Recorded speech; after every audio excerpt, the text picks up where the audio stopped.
Segunda Tessalonicenses, capítulo de número 3, versículos de 1 a 5. Segunda Tessalonicenses, capítulo de número 3, versículos de 1 a 5.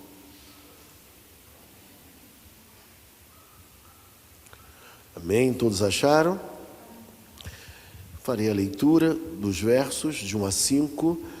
Eu mesmo lerei, quando a palavra do Senhor nos diz assim: finalmente, irmãos, orai por nós, para que a palavra do Senhor se propague e seja glorificada, como também está acontecendo entre vós, e para que sejamos livres dos homens perversos e maus, porque a fé não é de todos.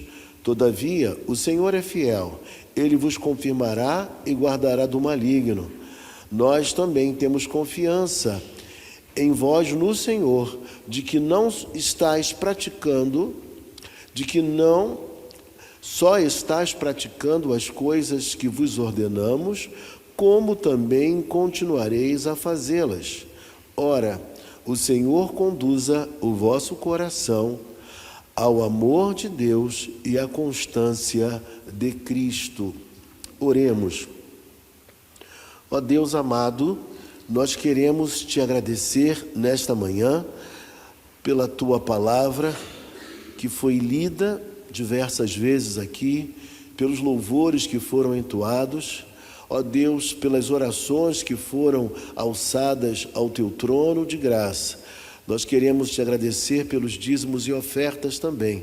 E agora, mais uma vez, nós te rogamos que o Senhor nos ajude, Pai, a expor esse texto, de maneira que todos possam entender essa porção da tua palavra. Ó Deus, te oramos assim, de forma agradecida, porque te oramos em o nome santo de Jesus Cristo, o teu Filho amado. Amém. Irmãos queridos, o título que eu dei a esta mensagem é A Soberania de Deus e a Responsabilidade Humana no Dia a Dia da Igreja. A soberania de Deus e a responsabilidade humana no dia a dia da Igreja. Segundo a Tessalonicenses, principalmente nesse texto que nós estamos lendo, o apóstolo Paulo vai trazer algumas instruções, alguns pedidos e instruções à igreja, para que a igreja pudesse lidar com as questões que ela estava enfrentando naqueles dias. Perseguição, uma igreja nova, de pessoas recém-convertidas, e essas pessoas estavam sendo já perseguidas logo no começo da sua espiritualidade, da sua caminhada cristã. E sendo assim, o apóstolo Paulo, ele vai tratar de assuntos rotineiros que fazem parte do cotidiano das pessoas, principalmente no que se refere à espiritualidade. E quando a gente observa esse texto, a primeira coisa que nos chama a atenção é que o apóstolo Paulo, ele faz algo que talvez para muita gente seja uma surpresa, mas só que não é, porque em diversos textos da Bíblia Sagrada, o apóstolo Paulo, ele faz o que ele fez aqui. E o que é que o apóstolo Paulo faz no versículo 1 do capítulo 3? Ele pede oração. Veja comigo, diz o texto: finalmente, irmãos, orai por nós. E quando nós vemos que o apóstolo Paulo, um líder de tamanha grandeza, autor de 13 das epístolas do Novo Testamento, quem sabe também, se não foi ele quem escreveu Hebreus, não se sabe. Então, se fosse assim, seriam 14 epístolas. Mas o apóstolo Paulo, o grande líder do cristianismo, ele chega para os irmãos recém-convertidos daquela igreja e ele faz um pedido. Ele diz: orai por nós. Isso prova, em primeiro lugar, a humildade que havia no apóstolo Paulo. Mesmo sendo grande líder, ele sabia que ele precisava da intercessão, da oração dos irmãos. Isso era algo necessário para ele, e eu digo para vocês nesta manhã, é algo também necessário para cada um de nós. Nós precisamos de oração. Por maior que seja o líder, por mais forte que seja a pessoa, por mais intimidade que ela tenha com Deus, ela necessita de intercessão. E quando eu digo no título da mensagem, soberania, a soberania de Deus e a responsabilidade humana, o que eu gostaria que vocês também percebessem é que, embora Deus sendo o Deus soberano, né, o Deus que realiza todas as coisas, que os seus propósitos se cumprem, mas em contrapartida, a Bíblia também mostra algo diferente, né, que se complementa, queria dizer eu. Ou seja, mesmo Deus sendo soberano, existe uma necessidade que nós façamos a nossa parte. E a nossa parte é orar, interceder pela liderança, pelos irmãos. E o segundo ponto que me chama a atenção aqui é que o apóstolo Paulo, ele não pede oração, neste momento, por prosperidade. Ele não pede oração pela saúde dele. Não é esse tipo de pedido que o apóstolo Paulo faz, embora até pudesse fazê-lo. Mas a grande preocupação do apóstolo Paulo, que nós vemos aqui, a preocupação dele é com a igreja. A preocupação do apóstolo Paulo é com o desenvolvimento da obra ali em Tessalônica, para que a obra ainda seja maior e que também em outras partes o evangelho também atingisse mais pessoas. Ele queria que a igreja crescesse, se desenvolvesse e cumprisse o seu papel. E esse deve ser o nosso desejo também. Nós não devemos ter medo do crescimento da igreja, de que pessoas novas cheguem à igreja, que gente se renove na evangelização. Tudo isso é maravilhoso. E na parte seguinte do versículo 1, o texto diz assim: orai por nós para que a palavra do Senhor, veja comigo, se propague e seja glorificada. Repare algo comigo importante aqui. Quando ele fala que ele desejava que os irmãos orassem por ele para que a palavra se propagasse, a imagem aqui é uma imagem de um corredor, de alguém que corre, que participa de uma competição. Ele desejava que a palavra de Deus, ela corresse mundo afora, ela chegasse às mais diversas pessoas. Então, o desejo dele é que a oração, ela fosse uma oração para que a palavra de Deus pudesse ser espalhada, disseminada, para que muita gente conhecesse o Salvador, o nosso Senhor Jesus Cristo. Então, ele tem esse desejo que a palavra não fique retida, contida, mas que seja célere, seja rápido esse crescimento e a chegada da palavra até outras pessoas também. E após falar que essa palavra deveria se propagar, o apóstolo Paulo diz que a palavra seja glorificada. E eu pergunto a você, como a palavra ela é glorificada? A palavra já é gloriosa. E como a palavra ela pode ser glorificada? Quando o pregador comunica com fidelidade o recado de Deus, a mensagem de Deus, e quando as pessoas que ouvem a palavra do Senhor, elas abrem o coração, e o Espírito Santo atua nesse processo, e elas agora se tornam novas pessoas, novas criaturas. A realidade espiritual se inaugura na vida dessas pessoas. Então, a palavra de Deus, ela é glorificada quando ela cumpre o seu papel. Eu diria para você nesta manhã que a palavra de Deus, ela sempre cumpre o seu papel. A gente às vezes não percebe, não se dá conta, mas a palavra de Deus, ela realiza aquilo que Deus mesmo já designou. Veja comigo, Isaías capítulo 55, versículo 11. Eu vou dar um tempo para os irmãos acharem, localizarem o texto. Isaías capítulo 55, versículo 11.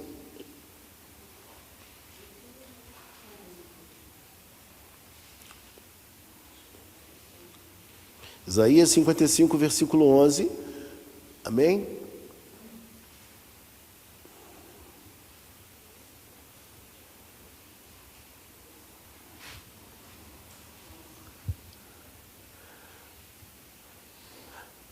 diz assim a palavra: assim será a palavra que sair da minha boca, não voltará para mim vazia, mas fará o que me apraz e prosperará naquilo para que a designei. Então, a palavra de Deus, ela sempre cumpre o propósito que o próprio Deus estabeleceu. E é isso que o texto diz para nós. Na sequência, ele vai nos dizer ainda: como também está acontecendo entre vós.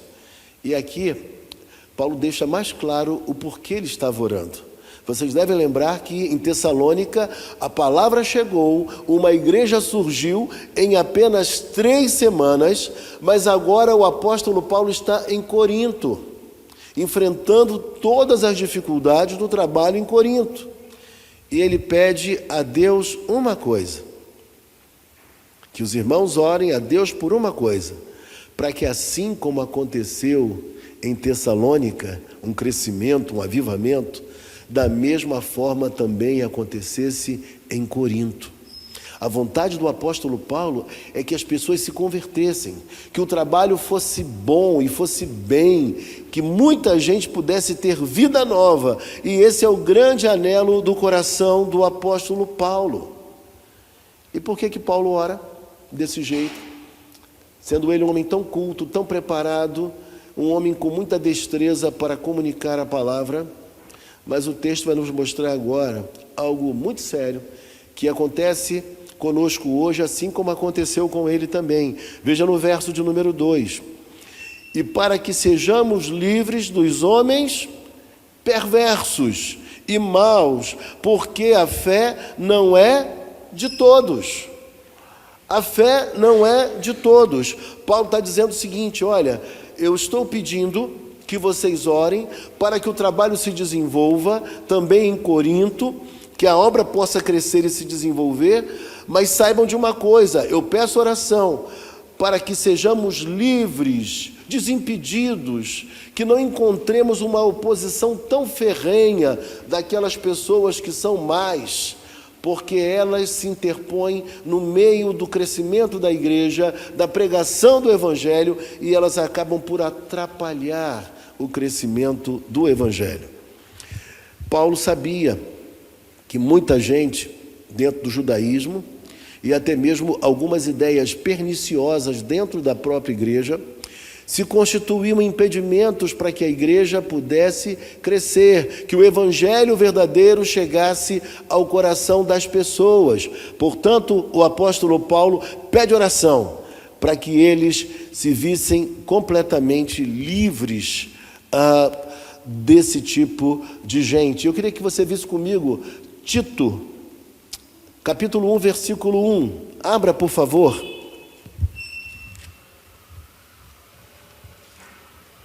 Amém?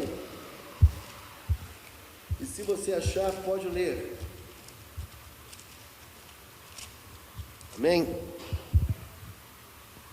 Tito 1. Quem achou pode ler bem alto para a gente.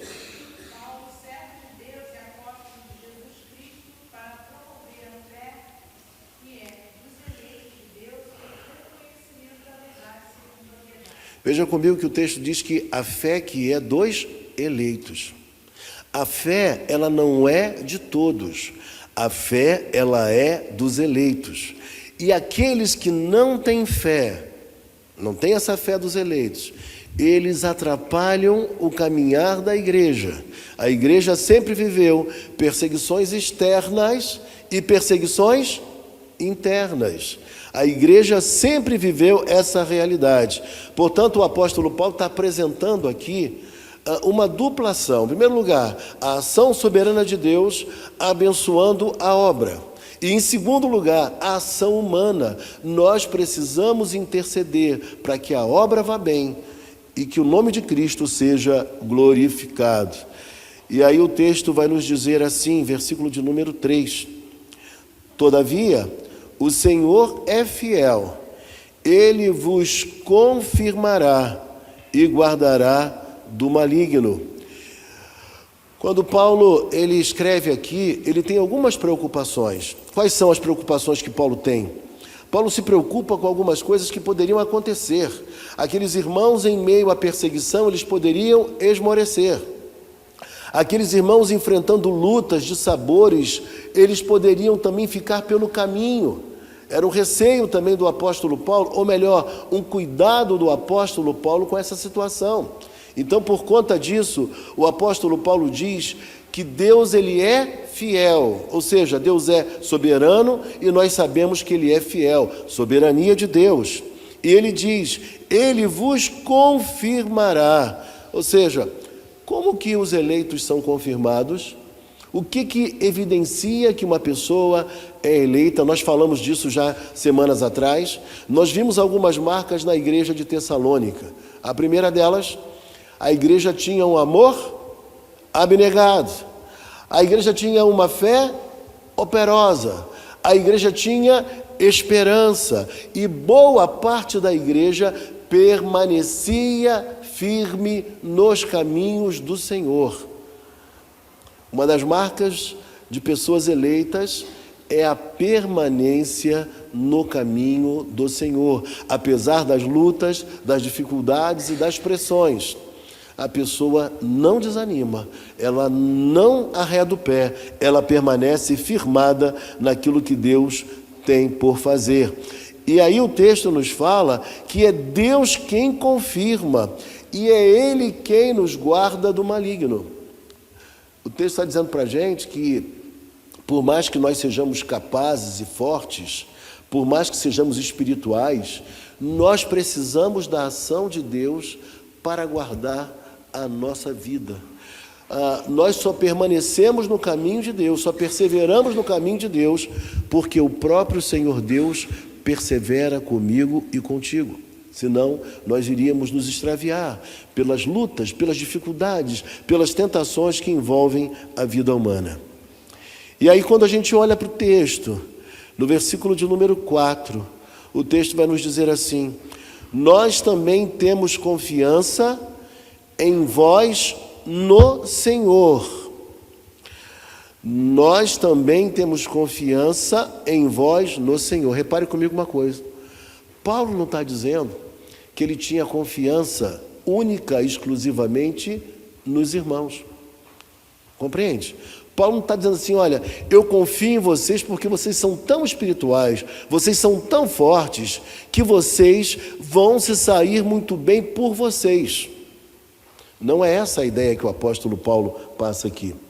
Paulo fala que tinha uma confiança naqueles irmãos, mas essa confiança ela estava estribada, estava alicerçada em quem? No Senhor. É o Senhor que é a base, a estrutura, a força, a sustentação da nossa vida e da nossa fé.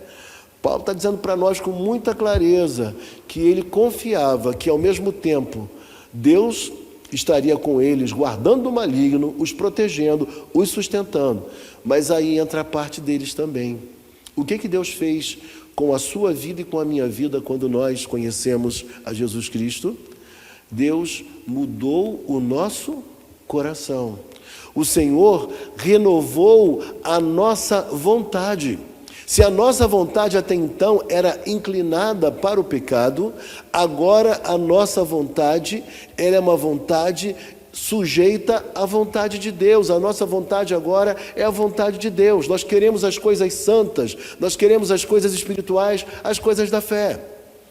E é por conta disso que o apóstolo Paulo diz, olha, eu estou com confiança que vocês vão perseverar, que vocês vão continuar, que a obra vai crescer no dia a dia de vocês. As perseguições não terão um efeito ao ponto de desestimular a vida de cada um dos irmãos.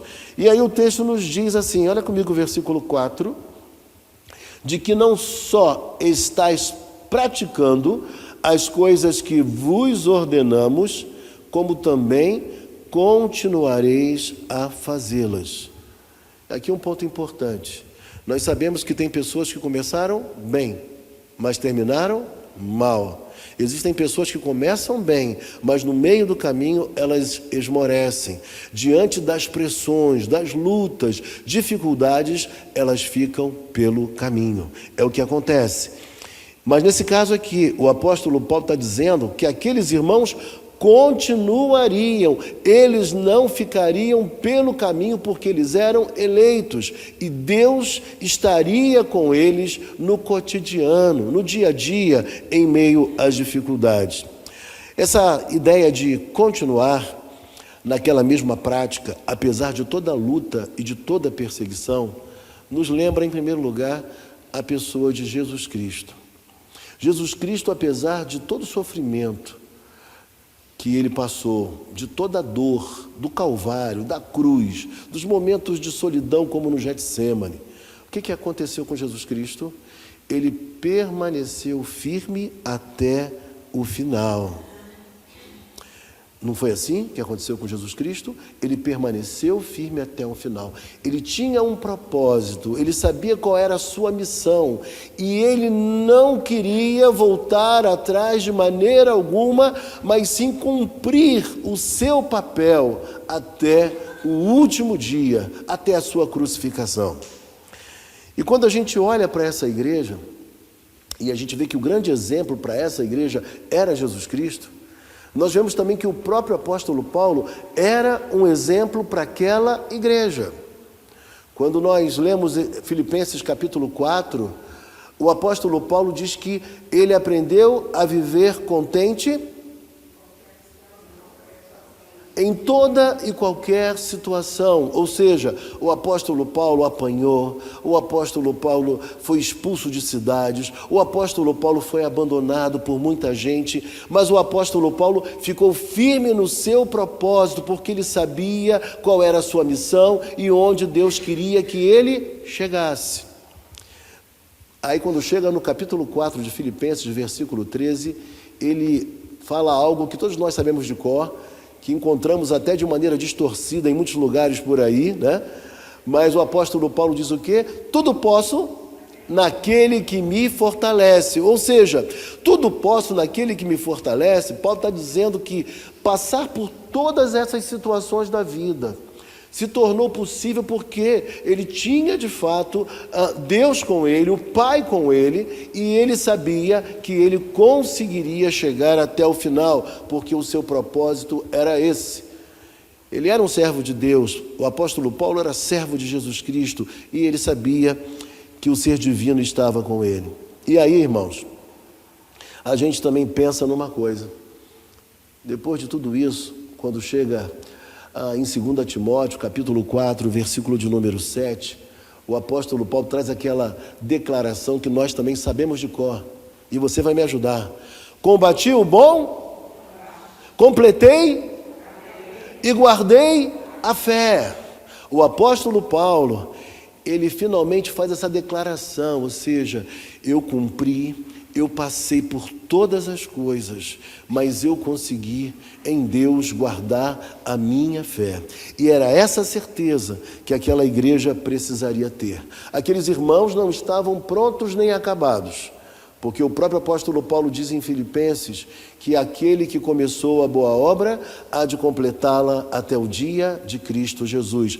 Paulo sabia que Deus era com eles e que era o próprio Deus quem os levaria de uma maneira progressiva ao crescimento na fé, na conduta e no exemplo.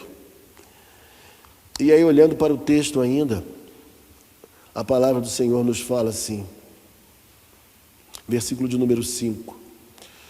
Ora, o Senhor conduza o vosso coração ao amor de Deus e à constância de Cristo. Quando nós lemos nesse versículo de número 5, Paulo falando sobre o Senhor soberanamente conduzindo a vida dos irmãos,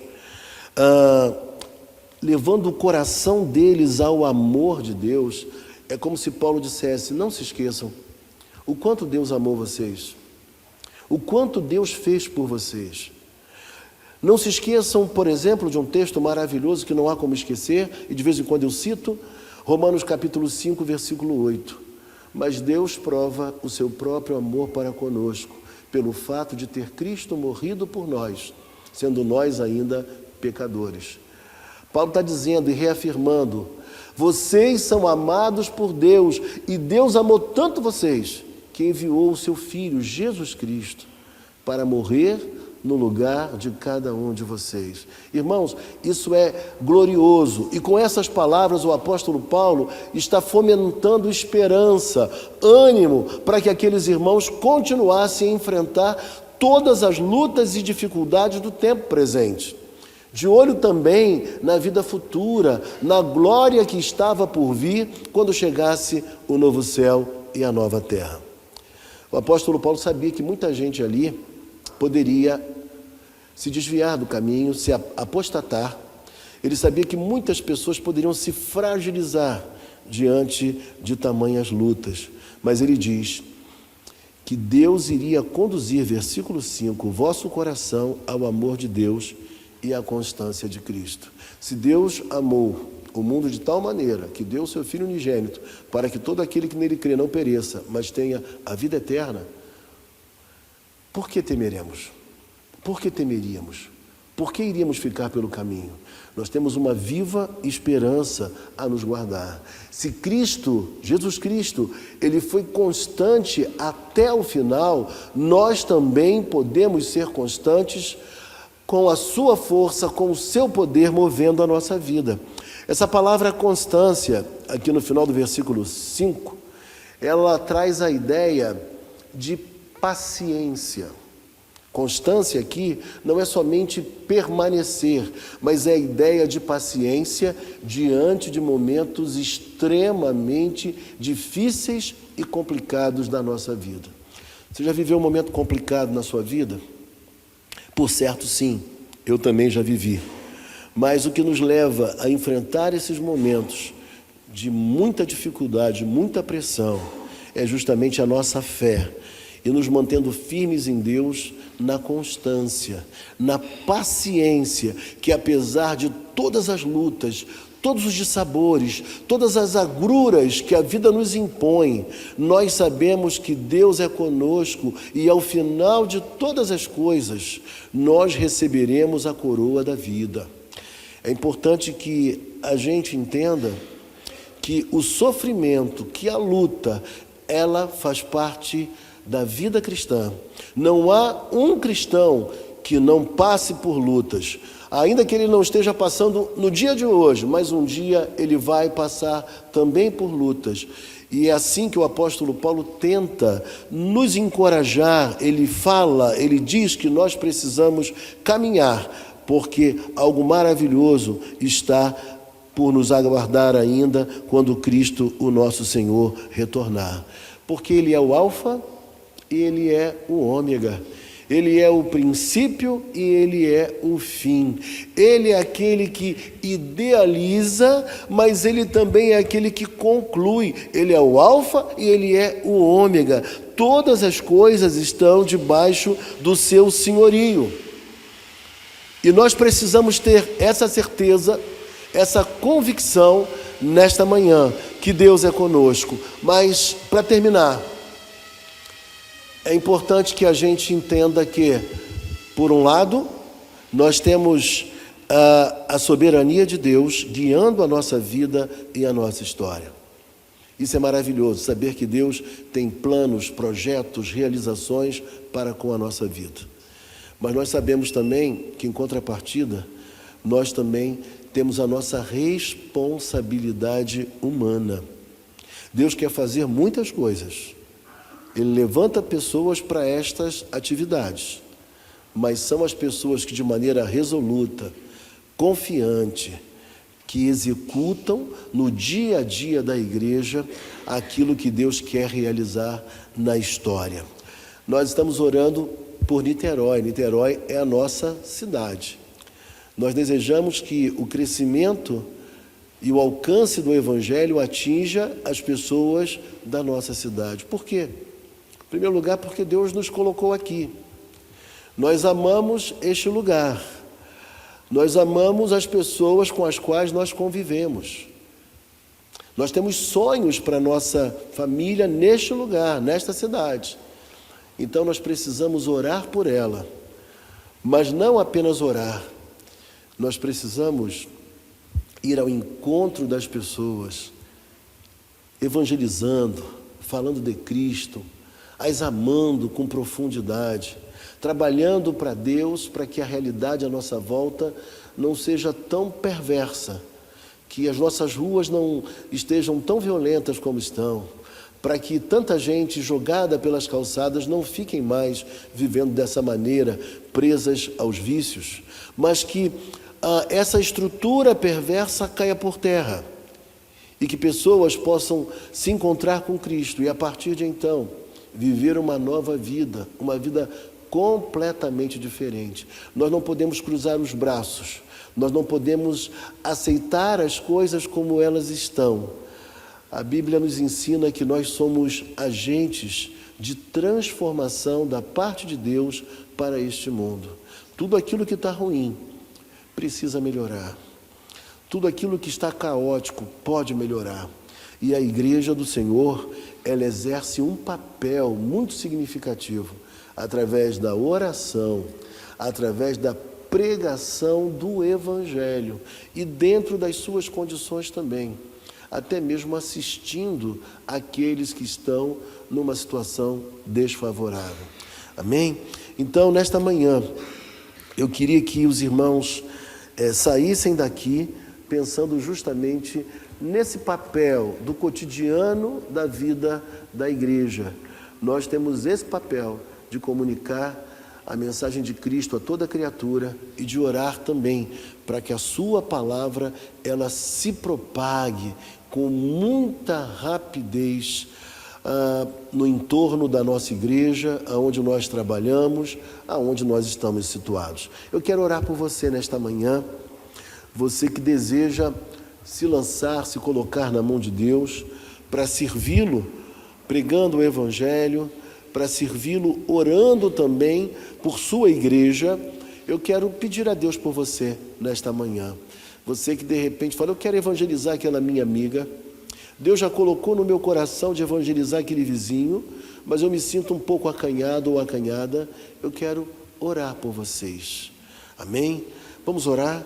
Feche os seus olhos, curve a sua fronte.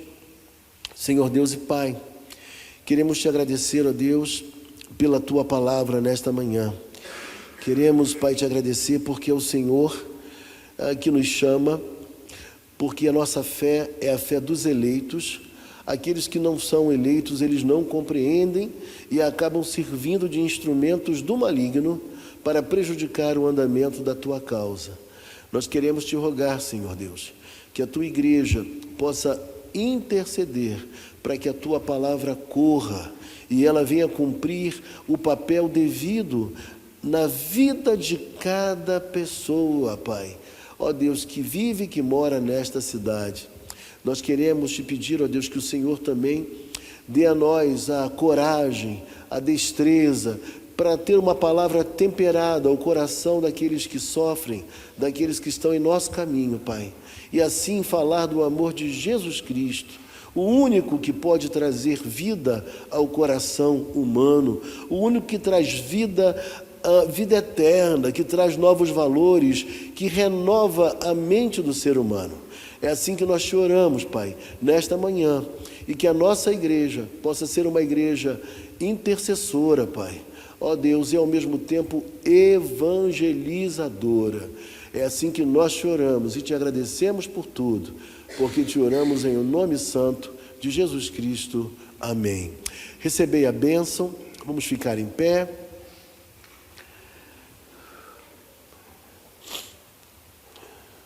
Que o amor de Deus o Pai, que a graça de nosso Senhor e Salvador Jesus Cristo, e que as doces, eternas e eternas consolações do Espírito Santo sejam sobre todo o povo do Senhor, espalhados sobre a face da terra e sobre cada um de nós hoje aqui. Amém.